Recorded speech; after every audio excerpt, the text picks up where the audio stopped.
ঘটেছে রাত্রি 10:30টায়, 10:30টার ঘটনা। পরের দিন 4:45-এ গিয়ে দেখা যাচ্ছে উনি কমপ্লেন করলেন। তারও আশা করি ঘন্টাখানেক পর মেডিকেল লিগাল হয়েছে ওনার।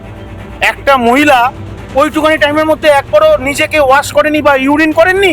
আমার মক্কেল একা ছিল না, আমার মক্কেলের সঙ্গে তো ওই ভিকটিমও ছিল। তাহলে এবার আপনি বলুন একটা ভিকটিম কি করছিল তখন ওই রাতে? এই কথাটা তো অভিযোগে পাচ্ছেন, সেই জন্যই তো আমি সিডিআরটা কল ফর করতে বলেছি যে যদি তাকে আটকে রেখে দেওয়া হয়, সে কি তার বাবা মাকে কোনো কিছু জানিয়েছেন ফেসবুকে? না, তিনি ফোন করেছেন।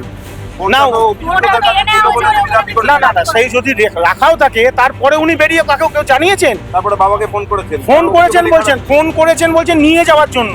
ওনার গোটা ঘটনা বাবাকে জানানোর পর সঙ্গে সঙ্গে ওনার বাবাকে নিয়ে থানায় কেন গেলেন না?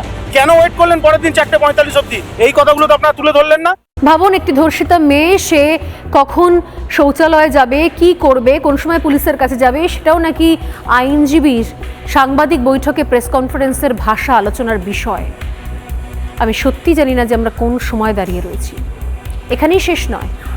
এবং উনি বলছেন যে এটা কি বাবা মাকে জানানো হয়েছে, এটা কি ফেসবুকে জানানো হয়েছে।